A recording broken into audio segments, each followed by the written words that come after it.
Edward is the same color as Thomas and the same size as James. He can pull coaches and push freight cars.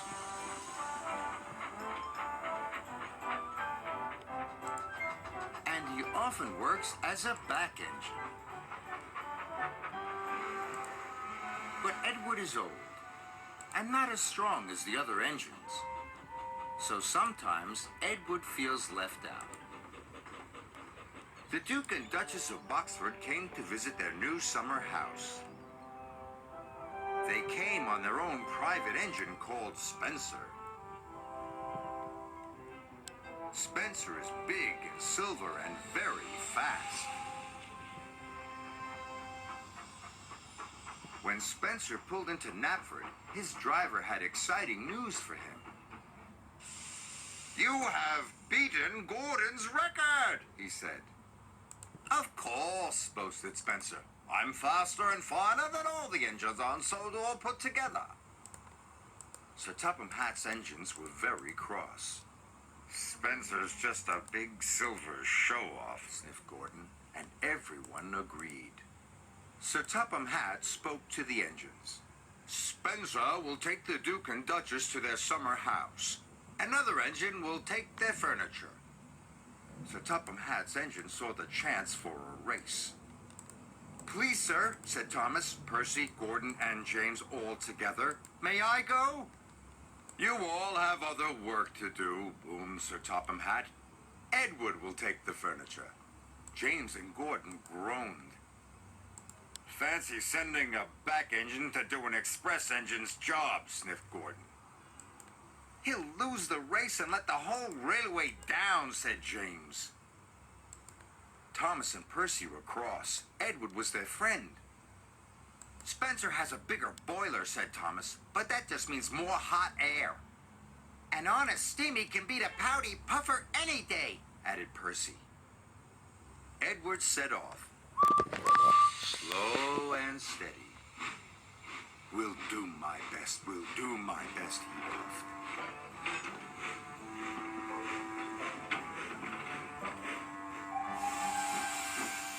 Spencer set off and quickly passed Edward.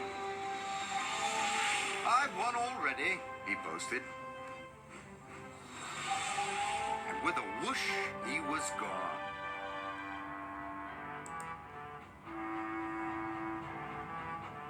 Edward came to the bottom of a steep hill. The freight was heavy and he felt very tired.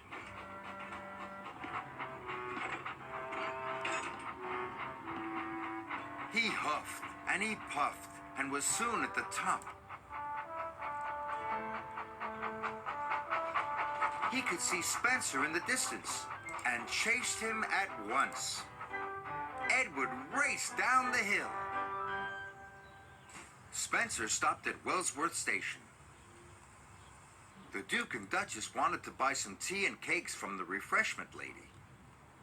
Edward teetered into view. "Hurry, old boy," laughed Spencer. "Can't have you finishing too far behind me." Edward wished he could have a rest too, but the station master and the porters had heard about the race.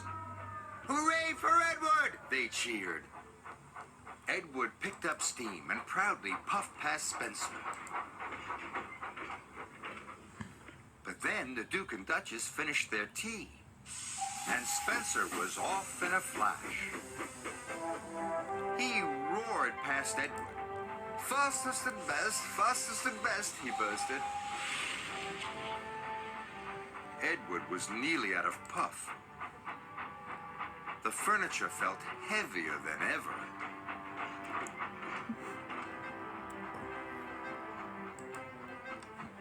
Up ahead, Spencer had to stop. The Duke wanted to take some photographs of the countryside. The Duke set up his camera. Spencer closed his eyes. "Nothing to worry about," he said lazily.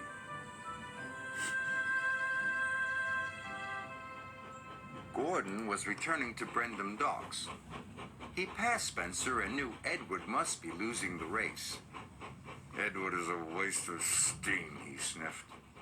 But when Gordon passed Edward and saw how hard he was trying, he felt bad about what he had said. Well done, Edward, he called. You are a credit to the railway. Edward was so happy his boiler tingled. He found puff he never knew he had. The Duke and Duchess had finished taking photographs and were back on board. Time to go, said Spencer's driver and rang the bell. But nothing happened. Spencer was dreaming of victory. He didn't hear the bell. And he didn't hear Edward puffing past him. Spencer's driver rang the bell again.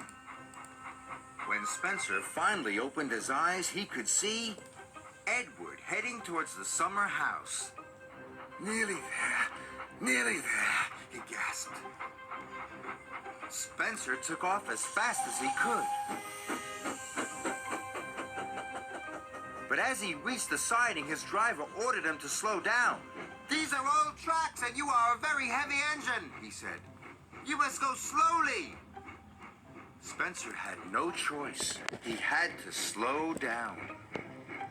And he trundled slowly down the siding. With every click and every clack, he knew he had lost the race. Edward puffed toward the summer house.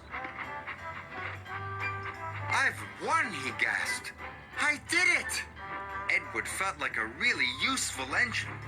"Hooray! I've won!" he cheered loudly. Edward felt like the pride of the Sodor Railway, and he was right.